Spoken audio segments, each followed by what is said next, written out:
Hello, Ken. Hello. How's it going? Good. And yourself? Good, thank you. Right on. Okay, so I think we're being time. Let's call the meeting to order.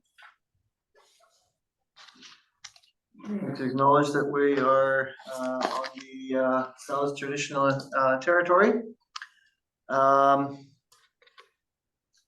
Is there any late items? Being none? No late items? And for approval of the agenda? All in favor? Sorry, can I get a mover and a seconder? Clerk mover. Moved. Okay, I'll second. That's quicker than the draw. I know. Okay, all in favor?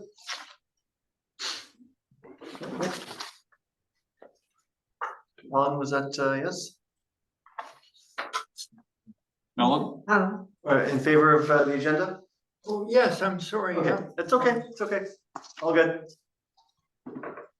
Okay, has everybody had a chance to look over the minutes from the previous meeting, from October 2nd? Yep. Are there any errors or omissions, objections? No.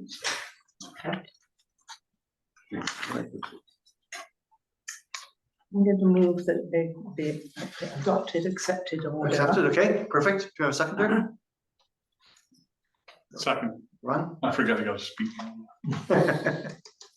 Okay, all in favor? Okay, thank you. Okay, so on to items for discussion. So report of the planning consultant. And I guess Ken is here to speak to us about that. Yes, good evening. This is part of the various land development bylaws and policies that have we're upgrading and updating. And at this particular point in time, the APC bylaw is one of the bylaws that we found that needed to be updated, and we can get into that in a little bit later. However, prior to that, though, it's always important to get we get the APC members to provide some comments and recommendations before the bylaw is given its formal adoption. And this is why we're here this evening. And you've got a copy of the draft bylaw. And the sections that have been highlighted in yellow are for removal, and the sections highlighted in blue are the additions. A lot of the additions, you'll notice that we've changed the word shall to must. That's a requirement so that we can, because according to the Supreme Court a number of years back, shall still kind of means kind of maybe, yeah, you can, maybe you don't have to, whereas apparently the word must is definitive and means that you must perform some sort of action. So with that, if everybody's had a chance to look at the APC bylaw, you can see that there's a lot of blue on there now. It's just to make sure that it's all up to date and following the requirements of the Local Government Act. We've indicated where we get the authority for to do the bylaw from, to create the bylaw from the Local Government Act. We've also part of the process is with the definitions. Instead of creating different definitions as we go along, we're using the definitions from the zoning bylaw as amended from time to time. So then that way, if we're saying that this is what we mean by whatever, it's not 2 or 3 different definitions that the judge has to look at and then determine. So now we've just got one specific set of definitions as outlined in the zoning bylaw, with the additions here in this case of the commission and the corporate officer. So with that, we'll just turn it over for any discussions. Or would you like, or do you want to go through it section by section, or what is your preference? What do you think? Should we go through section by section, or? I was just thinking that if we have a question, we could just ask it. Yeah, I agree. I think it's we've all had a chance to read it. I know I've got a couple of comments here. So Ken, I guess my first question would be, so this replaces the bylaw from 2009? Yes. Okay, so you took the whole bylaw from 2009 and added and deleted? Because I looked at it, it was in the previous agenda here and from October, and there's some sections that weren't copied over and it's crossed out, but there were some things that were crossed out. No, I use the original bylaw. Okay.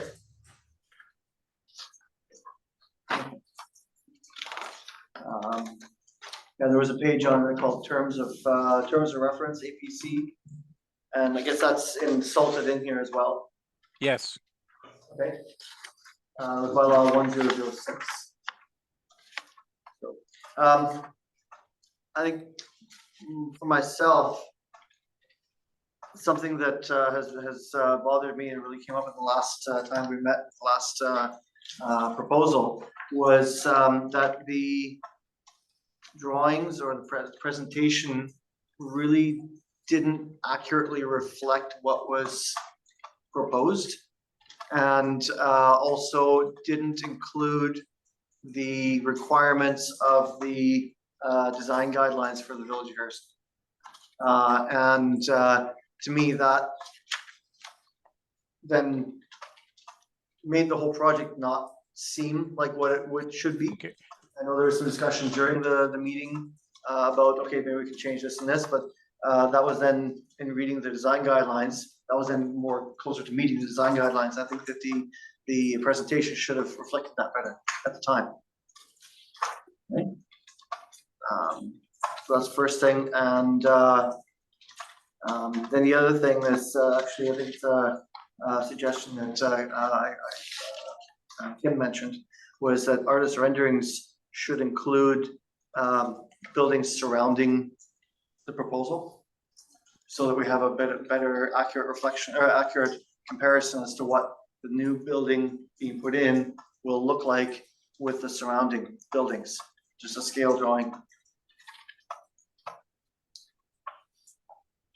I don't know if that can be added in here, or I don't know how that would be applied to make that a requirement or make that suggestion. Mr. Chair, I think Ken has his hand. Oh, yes, And then Kim. Kevin. Hello, if I may, Yes, Kevin, go ahead.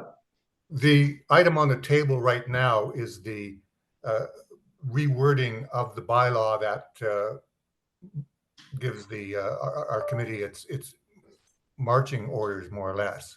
Yeah, And that's fine. It looks to me like it's a bureaucratese exercise in making sure certain I's are dotted and T's are crossed. But what you're referring to is perhaps a more procedural thing overall. And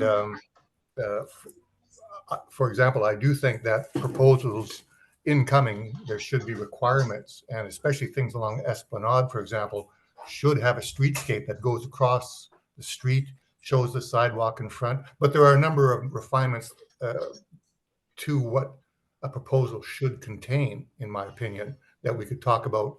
Is this the right time to talk about those? well, I guess that's my question. Can we put this in here? Can we make this part of it? That's where I'm getting at. This is more just, if for lack of a better term, is your base, your foundation as to why and how you operate. This has got nothing to do with the development procedures. It's got nothing to do with what may or may not be included in an application. This is just basically, this is what the APC will look like. This is how it operates. And this is, do we have, for example, do you want 6 or 7 individuals to be appointed?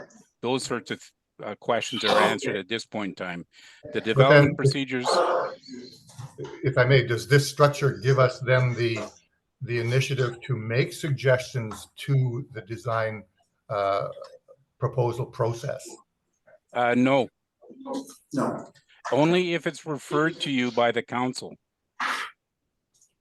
Well, in other words, what we're suggesting here is that a massing study be a requirement, that a streetscape be a requirement. There's a new bylaw that's coming into effect, the Development Approval Information Bylaw. And when that comes into effect, there's a lot of issues that will be addressed there that everybody's been talking about right now, but it's sadly lacking. But it's been a number of years that have not used that piece of legislation. That piece of legislation has been around since 1999, and we're just bringing it into effect in 2025. Yeah. Well, I'm guess hoping 2025. I guess then if the current matter on the table doesn't address these things, and and can't be made to do so, then perhaps that's a conversation that I would encourage us to have very soon. And I was judging on that hotel proposal that came in. There were so many things that were wanting that perhaps we should, as a group, review that whole process. But if it's not the right time now, say levy. Yeah, agreed. Okay, So that, to that question though. Yeah. That begs the question. We've all said we want to have some input into what should be provided to us as a group. yeah, So when and how do we structure that conversation? Outside, I understand why we're here tonight, but we need to have something on the agenda somewhere that says we need these things brought forward in terms of our requirements. And how do we propose to get that addressed? Right now, it's just an open series of Yeah. comments. I don't know how we're gonna get there. One of the things that we do not have and has not been appointed is a design advisory committee. You are just an advisory planning commission, and a design advisory committee could, because the city of Vancouver does have one of those, could take into place those issues dealing with development permits. But you have to be really careful with a development permit application, because a lot of people see it as, and what we've gone through is everybody is saying that it's a bad design, doesn't meet the guidelines, whatever. It's a subjective matter. It's a design issue. Right. So this is where the municipalities can fall down and get themselves into a legal situation again, because they're trying to discuss the stoppage of the, let's be blunt, it's the stoppage of a project of some sort, wrapped around the guise of, we don't like this issue, we don't like this design issue, we don't like that design issue. This is why, at this point in time, the only thing that is referred to the APC is the zoning bylaw. And the zoning bylaw has got nothing to do with the design guidelines. What that deals with is, what's the impact? How's that going to impact? And then you can also get into other discussions, because it's too high, or it's too wide, or whatever. But that becomes an impact analysis. Excuse me. So what this comes down to, because I've watched some of these meetings where I've been able to attend, and the topics keep coming up over and over again, is we have to understand and accept what the scope of our mandate is, and not keep going beyond that scope. So when the design questions come on the table, it's got to be shut down, because that's not in the scope of our mandate. And that tends to take, from what I've observed, several minutes of these meetings. So, I think it behooves all of us to understand very clearly what's in this document that we're presented today. That's our scope, not beyond this.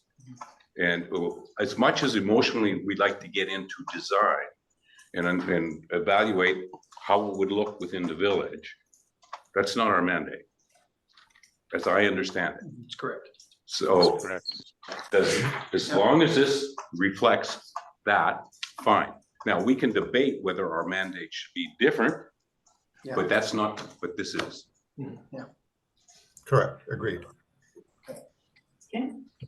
fair enough, yeah. I mean, I do still think that at times design impacts the desirability of expanding things like, approving things like higher density or higher height level, Yep. zoning changes.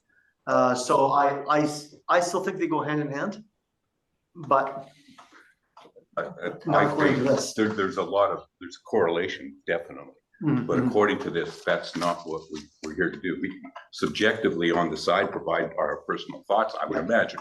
But whether, like at the last meeting, the hotel exceeded the height elevation, Yeah. we were here to assess whether that was Yeah.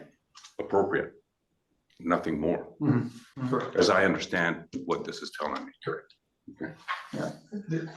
Mr. Chair, if I may, Yes. I think the challenge, and I understand where everyone is coming from when we're talking about a development, is the challenge that you have is you have a visual representation of what's going to be, what you're talking about. And that's what creates your challenges. You have something to look at, where if you were only looking at the numbers for lack of better terms, for on the land use side, like for the hotel, as an example, was lot coverage, floor area ratio, and height. If that's all you were focusing on were just the numbers, then it would be very easy for you to be able to stay focused on what you've been asked to review. Whereas now you have a visual representation and you keep wanting to go in to say, well, you don't like the color, or you don't like the windows, or you don't like the layout, that kind of thing. So that's where I understand, obviously you want to see what it looks like, and it's difficult to keep focused on what you've been asked to address.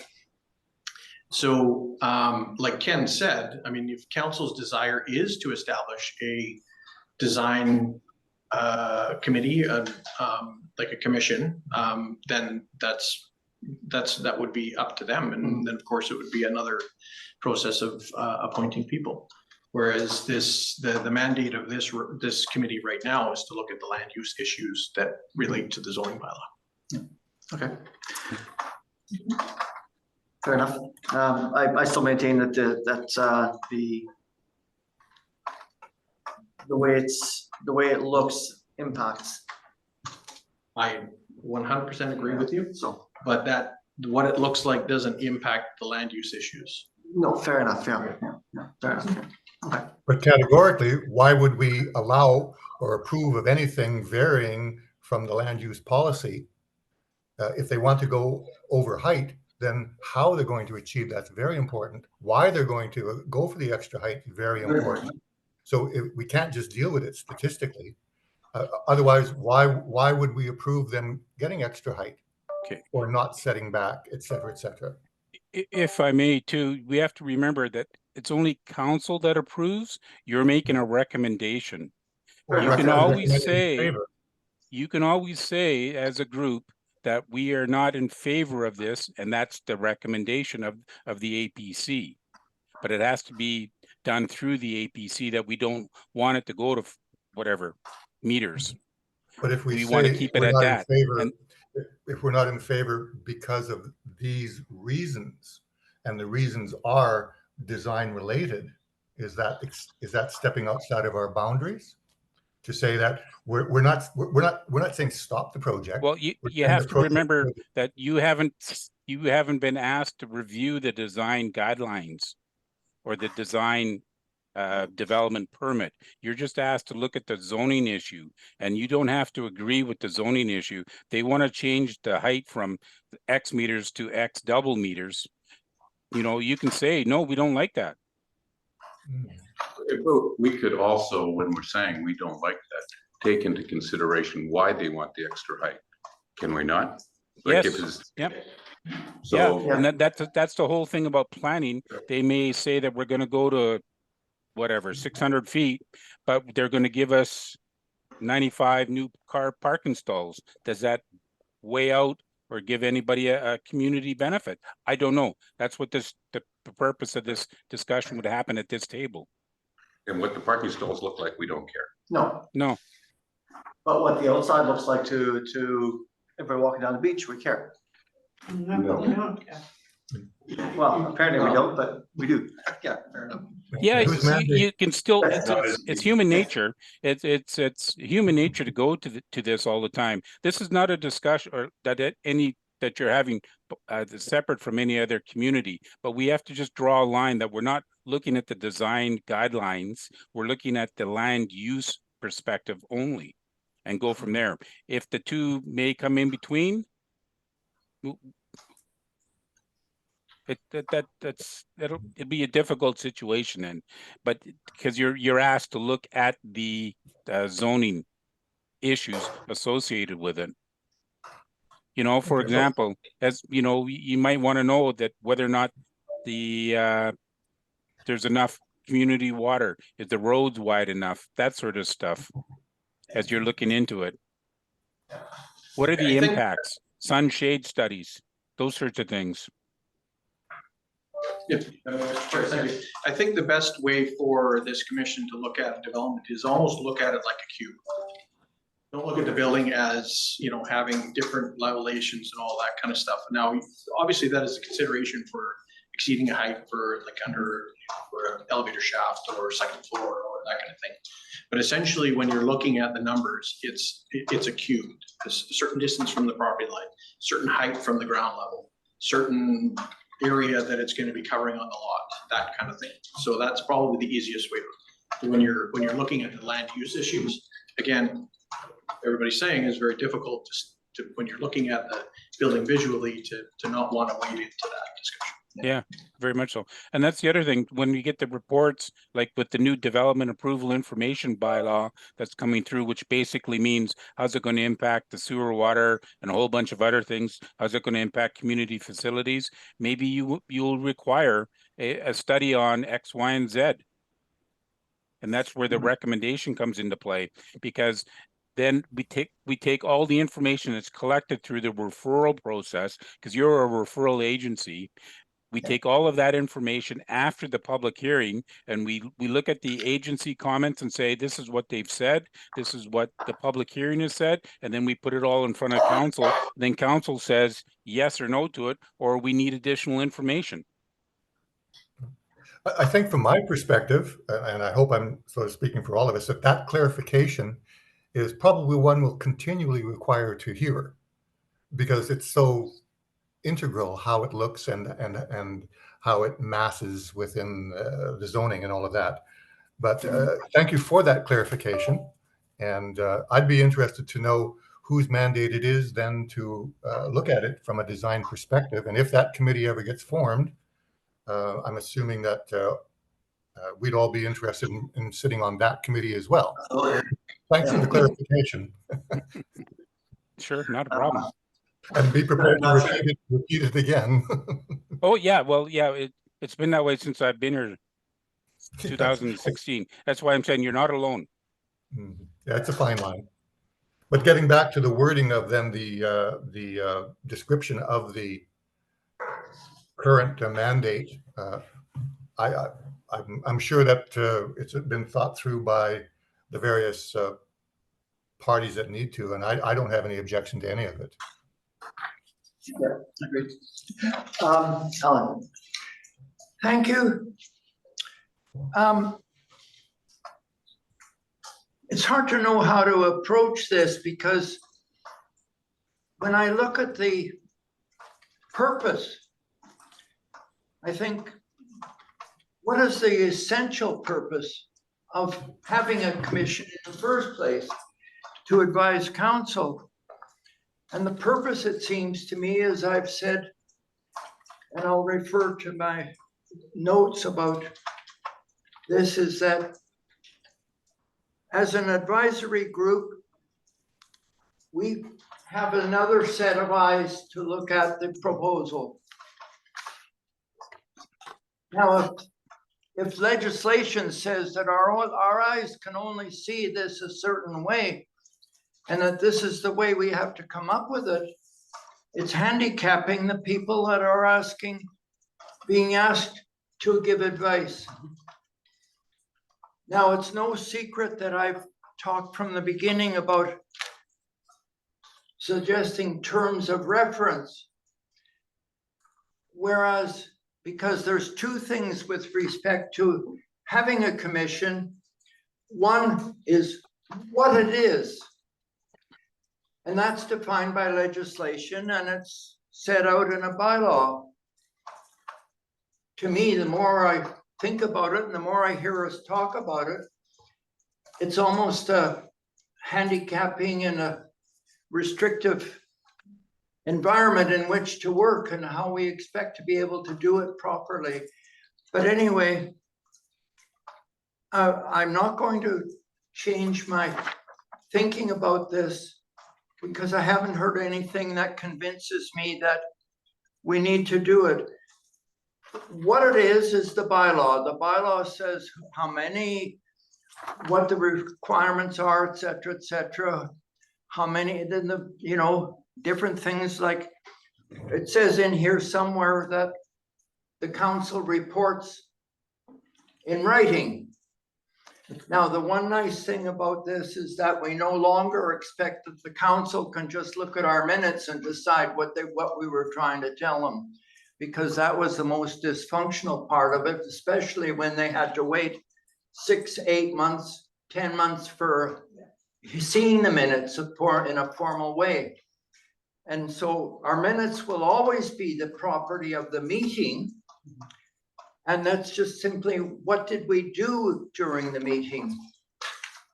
The report should be separate. And the report, to me, in my estimation, needs to go to council almost immediately after the meeting. They've got to get it quickly.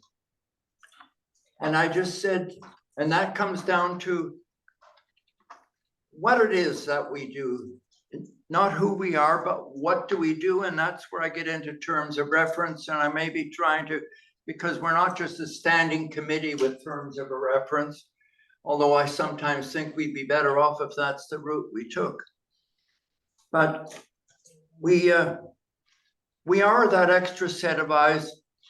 And my concern about that is if we have to simply look at the zoning bylaws and interpret them the way they're printed. I've asked the question, I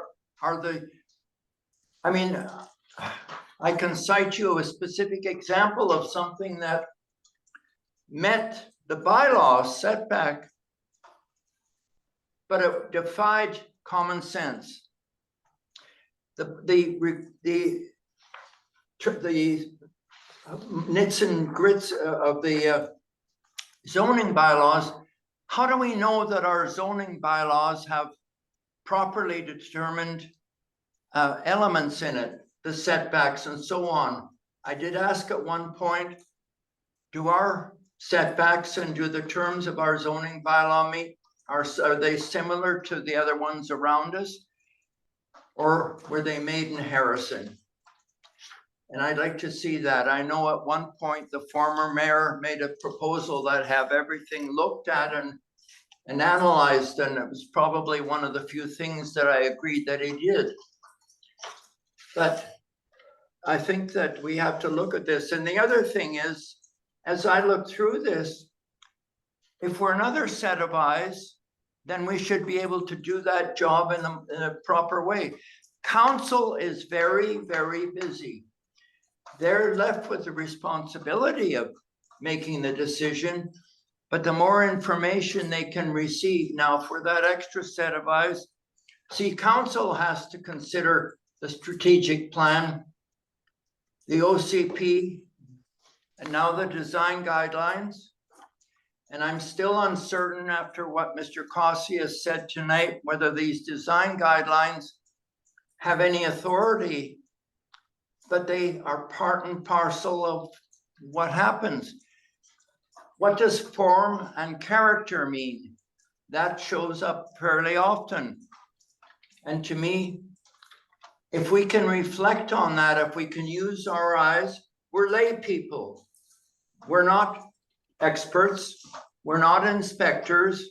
We're not looking at the technical. I mean, all those things in the inspection process should be decided by the people that have that job, but we don't. We're lay people. But it just seems to me that if we can't look at it from the standpoint of those other documents I talked about and just reflect on that. Can I give a specific example on the design guidelines?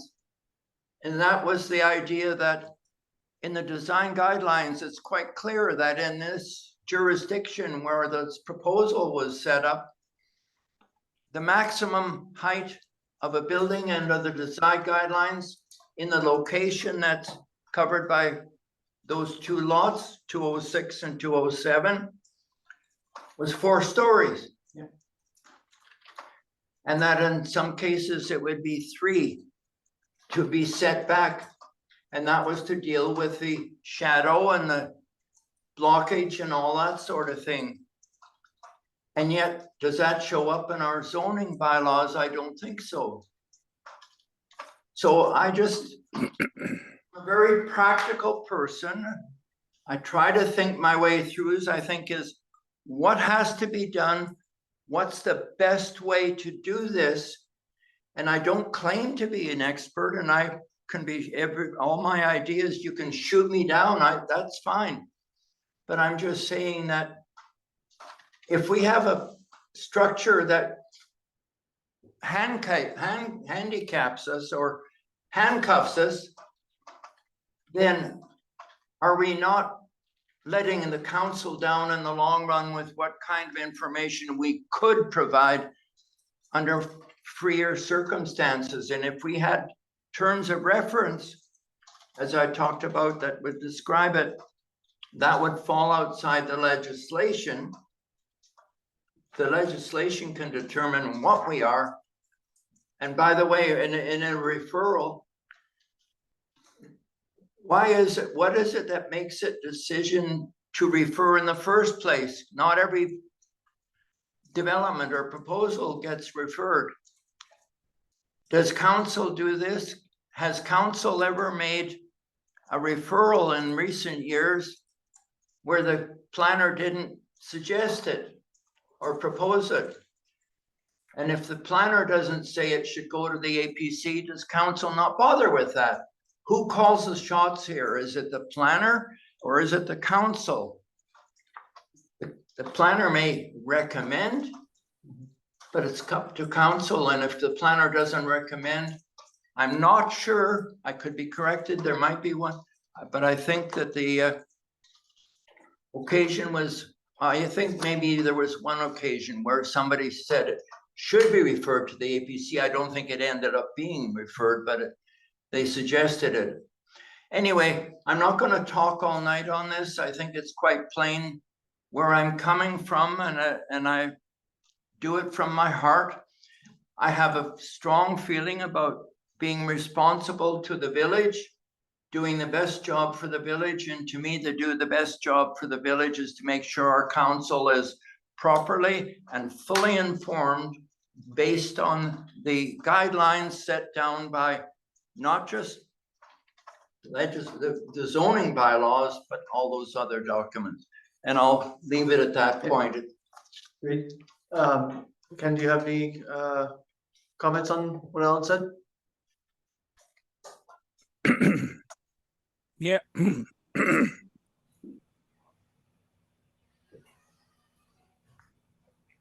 Sorry about that. My apologies. Good job with the cough switch. Yeah, exactly. Yeah. Gives me a chance to think more. When you're dealing, when there's a report that comes in front of council, there's usually a section in there that will say the referral agencies. And the way the legislation works, council can amend or change or not even accept whatever's referred to them. They can say that it can go to agency X, Y, and Z, even though staff says nobody, it should be referred to nobody. They can still step in and say we want it to go to agencies X, Y, and Z. Or when you put X, Y, and Z in there, they can still say now we want A, B, and C to have a copy of this bylaw as well. So it's strictly up to council to decide. We can make a recommendation, and they can decide as to whether or not they want to accept it, reject it, or amend it as they see fit. The council has that authority. So, and this is why we've also got the whole process in play. We have section 11 under the current development procedures bylaw, where the council can request that the developer have a public meeting. That's not the public hearing.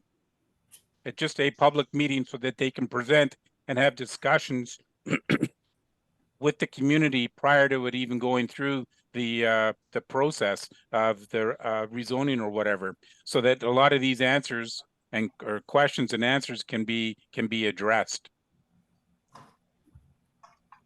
But overall, it's still up to council to say, yes, it's going to agency X, or no, it's not going to go to that agency. Mr. Chair. Yeah. I think Ms. Duffus had questions about Okay. 20 minutes ago. Yeah, I did. Sorry, yes, and then Kim. Oh, sorry. Well, okay. Go ahead. My question was, Alan said that the commission must communicate its recommendations to council in writing. Well, it's crossed out in this. What we have about conveying the, we have it under section 5, the secretary's duties. Provide a notice, to provide the agendas, to record the minutes for meetings and forward to the corporate officer their inclusion on the council agenda. So this is back to where we were before. Are the draft minutes going to council, or are the approved minutes going to council? And this is where we end up with an 8-month delay again. I believe it's the approved minutes that go to the council. I would ask that. Sorry, yes. Can I jump in? Thank you. Yeah, so the approved minutes go in, but we're talking about a separate written report and a separate set of minutes, right? So Don't say that about us. So there's written report from the chair, right? So that was in the old bylaw. Yes, Right.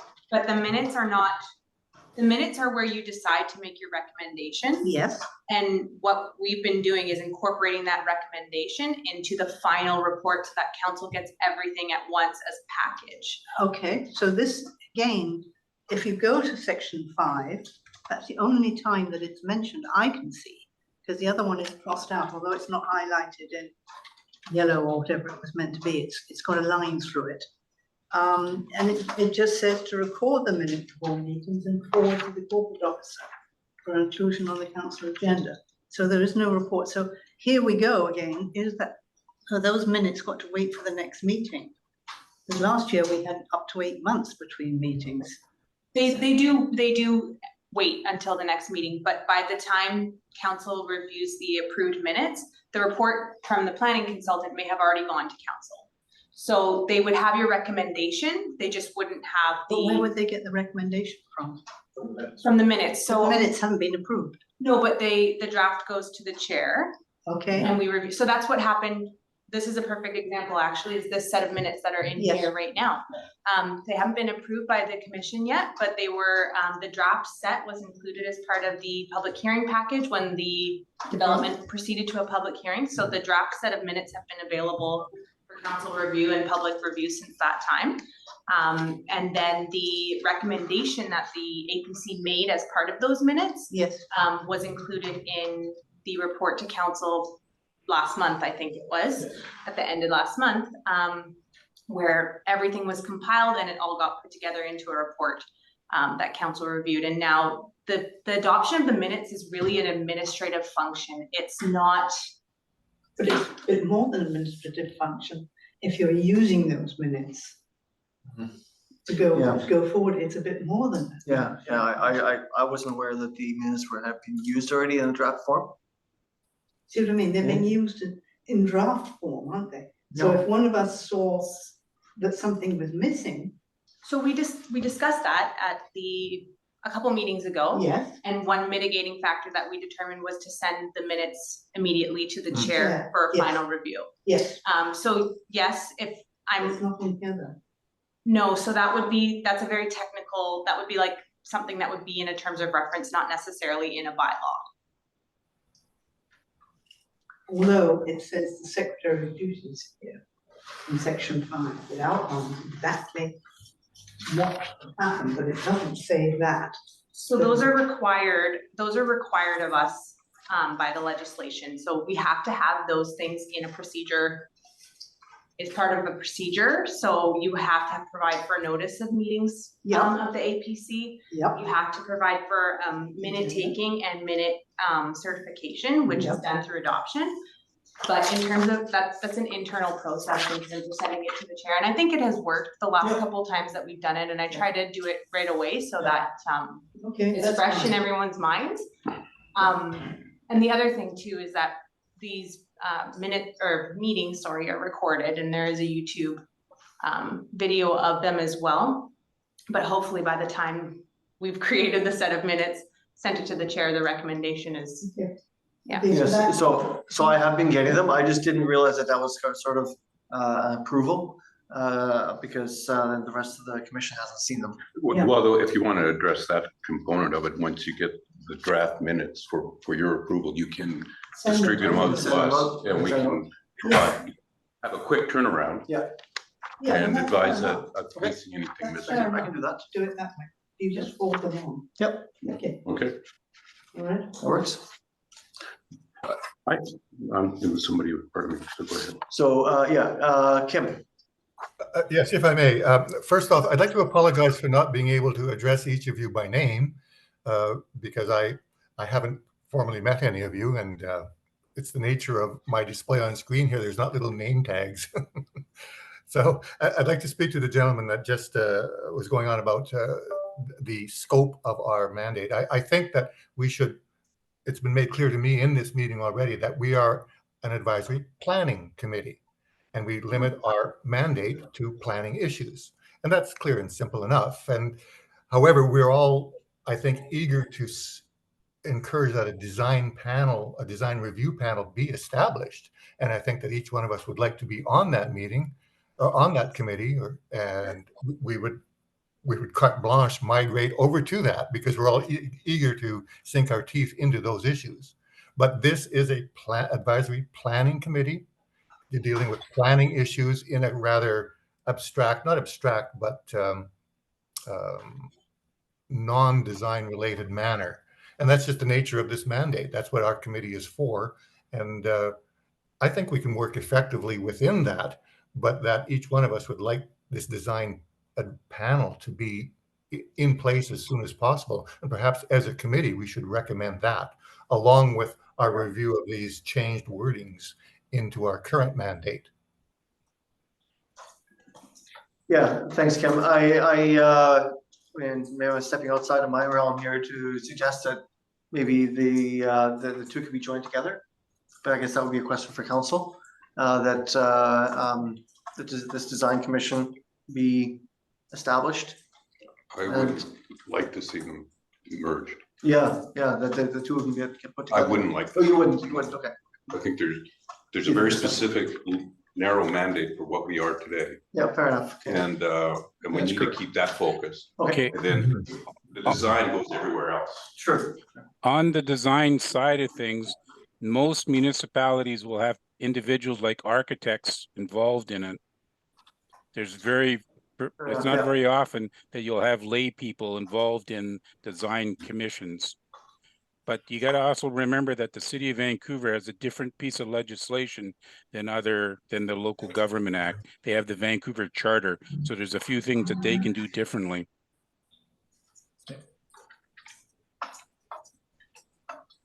Okay. Yes.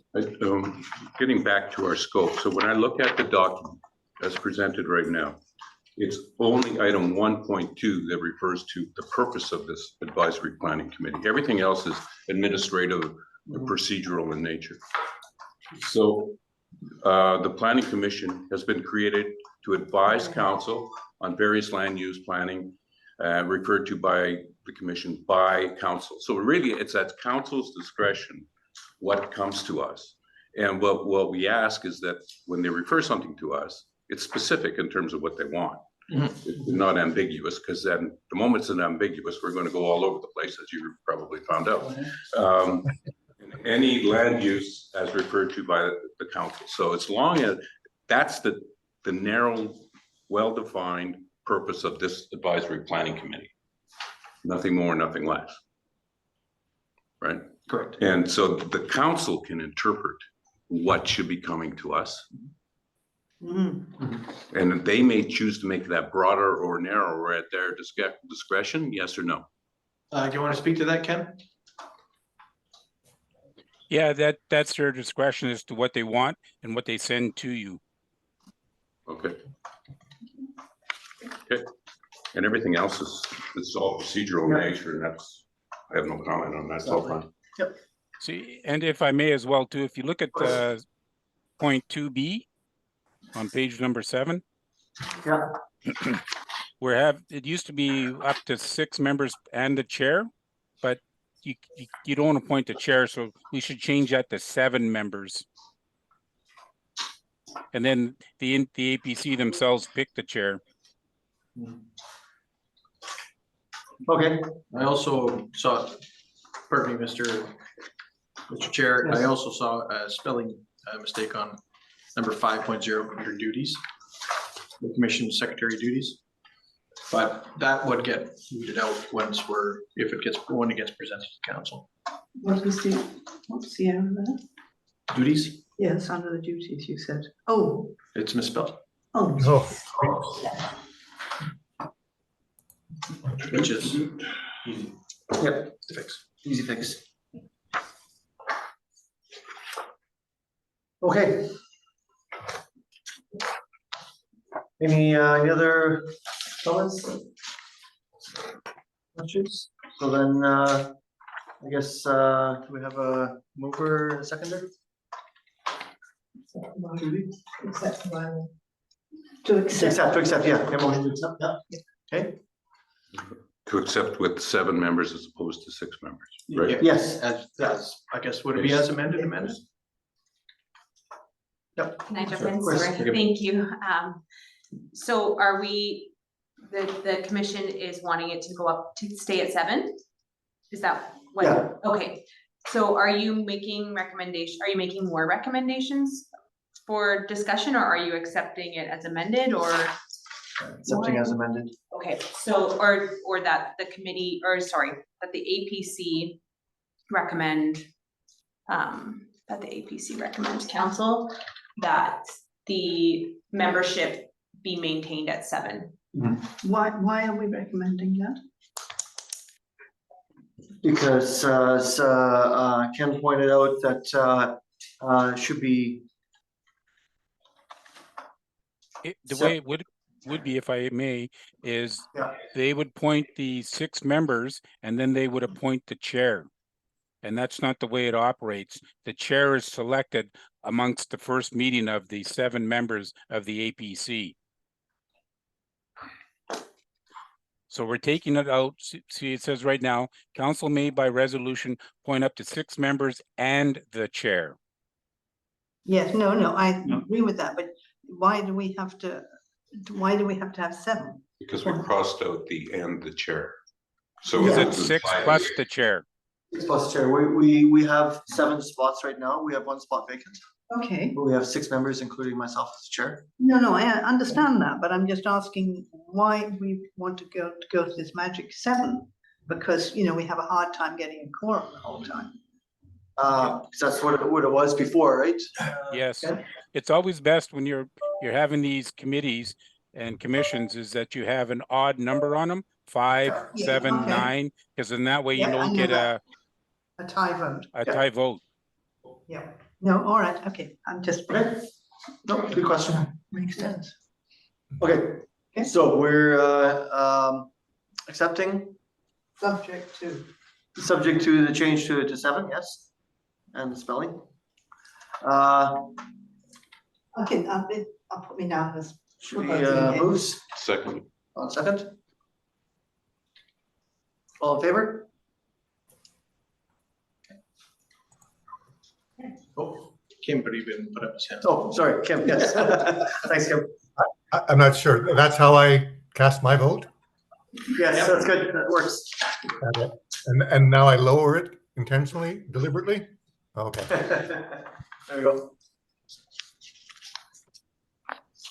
Okay, that's it, motion to adjourn? Julie? second. Yeah, seconds, all in favor?